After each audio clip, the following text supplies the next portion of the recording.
to be able to watch the show and never not know that there was somebody that didn't look like that. It's just like, wow, that's wonderful. And hopefully, I mean, people are like worried about little boys. I think it's really good that young boys can then learn that women are strong and women can do cool stuff too. And women can be in charge. And women can be in charge, and it's actually a good way to change everybody's mindset and to start something. We've got a question right at the back. Yeah. Go on. Okay, first of all, Hermione Granger in Harry Potter was a strong woman who was a hero. So was Luna Lovegood. You got Daenerys and Game of Thrones, who women look up to. We have had women heroes throughout history, including the Queen of England. Okay? Two of them, three of them. All right, so the fact that Janeway. it's a female Doctor Who is like awesome because it could be looked at as something groundbreaking. Could it be catastrophic? Yes. Could it be terrific?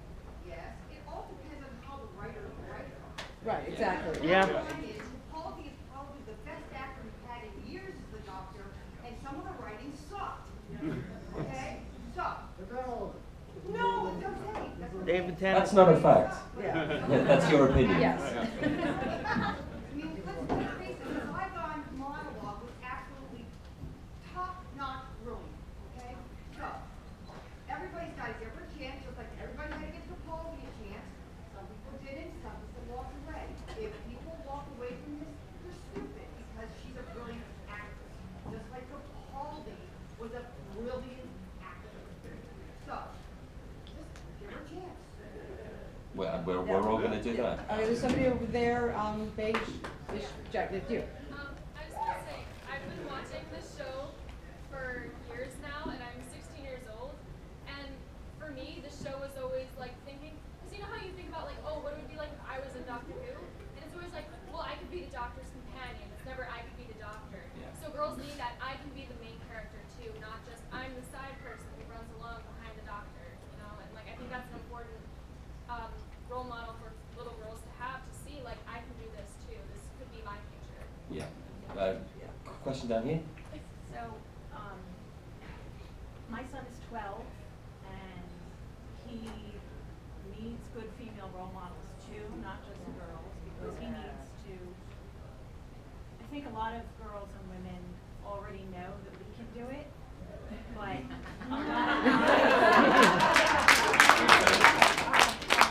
and when I said it's Jodie Whittaker, he said, "Oh, good, it's a woman." So I did something. So I was like, yeah, I did something. So He basi- bitched right about his room, so I'm doing everything right. So basically, you're saying anybody who's got a problem with a female doctor is the person that needs to have a female doctor. Right. Yeah. I think I'm really excited about a female doctor, but I think we need to look at, my worry is the doctor has never been traditionally, stereotypically male. He's always had that pacifistic side and all that, which they say is great for little boys. I Okay, want to you mean macho rather than male, don't you? No, Yes. he's not macho. Yeah. Yes, and he definitely has always had some feminine qualities and things like that. So what I worry is if we've got a female doctor that we don't go too far to the feminine side, Right. and that she doesn't become stereotypically feminine. She needs to be the doctor, and the doctor to me has always been a combination of the best qualities of the feminine and the masculine. Okay. And no matter Yeah, what well, I sex think she that her is. outfit is I was goes just gonna a lot say, towards yeah. that. Can we talk about that a little Yeah, bit? yeah, Yeah, no, her outfit is the 1970s came calling, and she took it all in it, which was great. And but it's not necessarily a feminine outfit. It's a really androgynous. As Jen points out, it's Diamond Dogs Bowie. And if you look closely at the picture, she's not really wearing makeup. And she's got one piece of jewelry, but other doctors have had one piece of jewelry. It's just that, instead of a ring, it's an earring. Big deal. But it's not. It's not high heels and the mini skirt or whatever. It's interesting because there were people, especially when it was on Facebook, on the official Doctor Who page, I was reading comments, which I know I shouldn't do. But there were people who were complaining, I wanted her to be in Victorian. Why isn't she dressed more like Missy? And it's like, the Doctor's an action hero. Right. That's Something spent 16 Victoriana hours a running day in in a heels corset. and a corset and a skirt It's the least practical thing you could do, aside from what the actors have to deal with. Yeah. Just like day-to-day thing, this is not what you want to do unless you're doing a period drama or a period, some steampunk kind of thing. And it's fine for Missy to dress like that because Missy doesn't run around. She just sits and stands and be's evil. And then somebody's like, well, I really, really like her outfit, but why isn't she wearing different shoes? Why is she wearing hiking boots? Why isn't she wearing sand shoes? Again, aside from everything David Tennant has said about how awful they were to film in, and he was freezing his feet off and they were getting sopping wet and stuff. Hiking boots, again, are really practical, and I like the fact that it was not a feminine outfit. It was not frilly. It was not girly. It was not Victorian, Edwardian. It was very no frills, and the fact that it's more androgynous, I would say, than masculine. But and a couple of people pointed out, including Jennifer, that it almost looks like a man trying to still dress like a man because he's never been a woman before and doesn't quite know how to put everything together. Which is one of the reasons why they got the suspenders over the chest. Yeah. Well, again, that's the Diamond Dogs thing. I'm so confused by the American word suspenders. In the UK, Sorry, braces. braces. Yeah. Suspenders is something really No, different. I don't think. I mean, that's the least of the problems I've had with the Yeah, language. she's wearing British suspenders. She's very feminine. Oh, okay. Yeah, the girl's in the Right. dark blue sleeve. Yes. Yeah, you- Same. Yeah, so I love the outfit. I'm super into the outfit, but I think we want to be careful about saying that things that are feminine are bad, or things that are feminine are not what the doctor should be. There's nothing wrong with being feminine.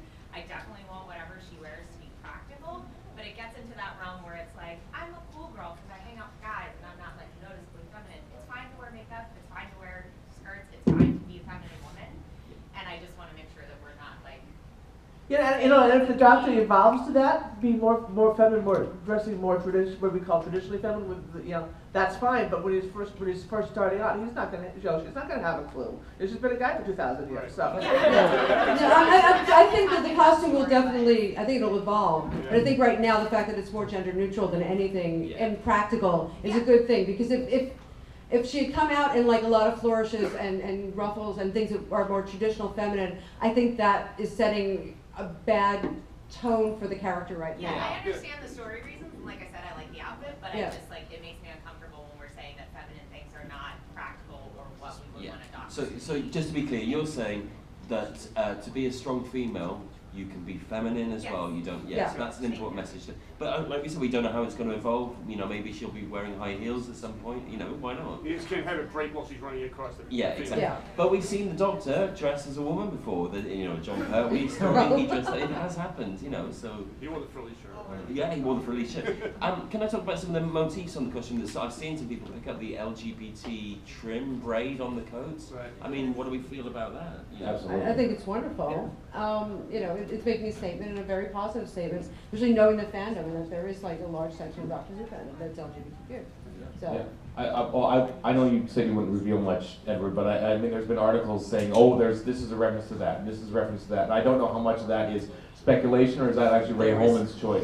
I know there is something that is a reference that you will not have seen yet, so I better not give it away. Okay. But that's just like, there are Easter eggs there. There is something there. And I'm going to give you a little clue, and this may not mean so much to a US audience, but next year, 2018, is the 100th anniversary of women having the vote in the UK. Okay. Okay, so that's just all I'm going to say, and one day you'll piece it all together. So. Yeah. Can you actually describe, because I can't see the earrings, none of the pictures are that good. Yeah. Is there any, can you give that away, because it's actually in the picture, but one can't see it. I don't know if I'm going to get in trouble if I get something away, but what I will say is it's something very specific, and you'll look at it, when you do see it clearly, you'll go, yeah, that Okay. works. Yeah, every detail's been thought. Can I ask one, because I wasn't able to attend your BBC panel yesterday. Yes.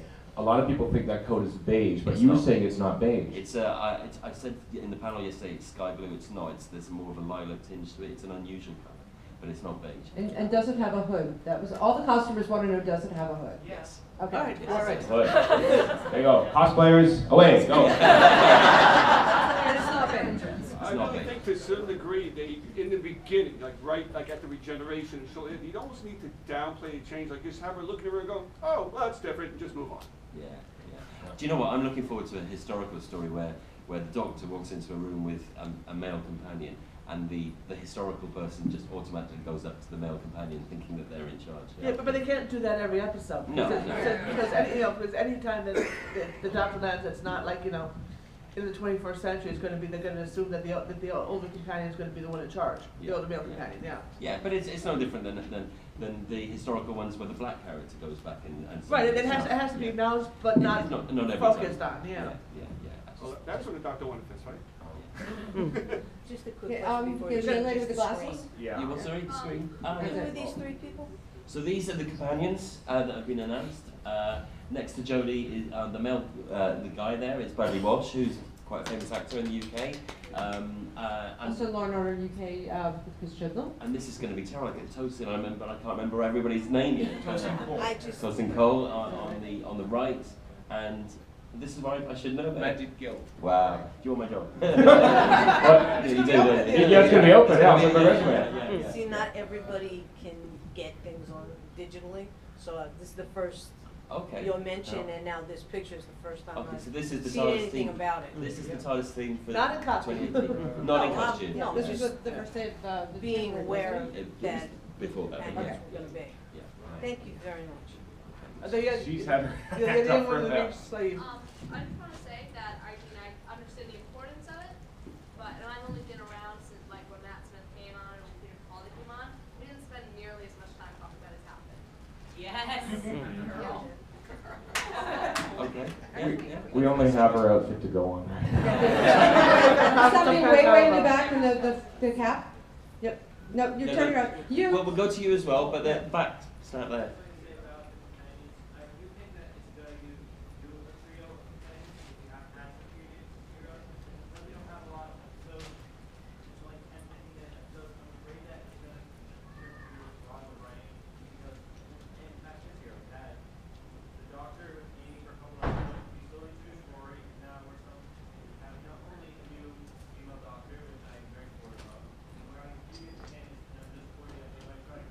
Okay, so I get what you're saying, and I'm not going to give anything away because I don't know. But we don't know that all those companions are going to be together. We don't know they're going to be in all stories. So that's Yeah, just they could be speculation. rotated in and out. I want to point out that the official press release never once mentioned the word companion. Yeah. Right, it's Friends. Friends. Right, Yeah. right, and there's another character who's also cast, As a returning character. with no explanation whatsoever as to who she, Yeah. or what she is, which is kind of but, cool. But that's a valid concern, though, that in 10 episodes, to get, if it were 4 characters altogether, where's the space for the monsters, is what you're asking. Yeah. But I mean, that was like, Tom Baker and Peter Davison had that, but they had 3. Yeah, the companions 19th and- season, they always had to figure out, okay, this is going to be sick this story, and then, Adam's going to be sick because he ate too much in this story. Yeah, but there's also much in the TARDIS as well, arguments and Yeah. stuff like that, and that did slow down the stories. Yeah. So, yeah, okay. Where do we go now? The guy- Oh, no, there was a Puff question there, Sleep. Puff Sleep. The expanded universe has female doctors already. Iris Wildtime, Big Fish has an unbound audiobook called Exile. Yeah. There's also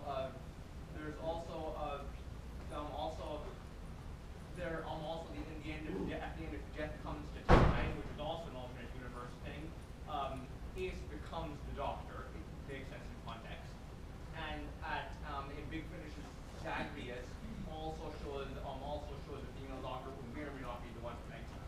Yeah, And this Joanna Lumley. It's Joanna Lumley. We could also argue that Romana as a female Time Lord and River's Song has got the same sort of role. Yeah. So it's not a completely new thing, is it? Yeah. We've never had a canonical No. doctor. Right. I want to actually ask, did Stephen Moffat's sort of like seeding of, gender changing time was over the past 2 or 3 seasons, has that kind of helped ease the transition perhaps? I think that was his intention, even if Chibnall had not chosen to take a female doctor. He was seeding the blonde definitely that it was going to happen at some point. And also in terms of skin color, because that was the same thing. A lot of people, the doctor can only ever be white, the doctor can only ever, but I honestly thought in terms of evolution, because the way that a lot of TV goes, that the next doctor would probably be a doctor of color. And then we'd get a woman later on down the road. So I was really surprised that they went this way, but which is great for me. But I mean, I have friends of color too who are just kind of still disappointed because they haven't gotten their doctor yet, but they will. I thought it would be like the presidents in the US, because you're first, you had a black president before you had a female, now you've got an orange president. It's a similar thing. Yeah. So, are we assuming she's straight? Because She's a Time Lord. It doesn't matter, she's a Time Lord. well, like, She's I'm whatever. wondering if like the show is actually going to be there, go there, because there's always like with David Tennant it was more like prominent the love peace thread. In the others it was like downplay a little bit, but like I wonder if the show is actually going to go there, and if she does, like it would be interesting if she's more fluid rather than like you know, she just went from being a male to a female. Well, you have to I'm hoping that River Song shows up again, so. Yeah. Oh, yeah. There's some great fan art out there, let me tell you. So you think about it, the 11th Doctor was fluid too, because he kissed anyone. Yeah. You know? He So, kissed yeah, all he his had a- companions so- and everybody else, yeah. So, yeah, Of that, yeah. Yeah. Yeah, I know that, I understand that a lot after Tennant and Matt Smith, and, you know, pretty fairly young ones that fit a specific demographic, that some of the younger fans of Doctor Who were turned off by when Capaldi came on because he was an older guy. And basically now that they're casting a woman, do you think it would make any difference in I guess for lack of a better term, the height or pre-height if the actors had turned out to be as old or older than Capaldi? Like say. But like an older woman? Somebody Yeah. as old as Helen Mirren was Okay. cast as Capaldi. But do you know what, if it had been Helen Mirren or Dame Judi Dench, do you not think people would be so excited to have an actor of that caliber though, you know, I think, you know, that would have been a canny move, you know. Yeah, but would it still turn off the young audience though? But the young audience wasn't turned off by Peter Capaldi. No, I don't. Yeah, I mean, there were rumors they were, but everybody I've not that knew seen it, it. yeah, exactly, it was one of those Yeah. things where I think people were just like, well, I've seen, making assumptions that weren't there. I've only seen like one or two people online specifically saying that they left after Matt Smith because they wanted the Doctor to be hot. Right, and the funniest thing is I know a lot of people who were like, you think Capaldi is hot, and including younger women. That's not true. Younger women, 20, 30-year-old, they're, oh my God, he's sexy too, and it's like, yay, you know, because, oh, we can't have a 57-year-old man, nobody, like, what?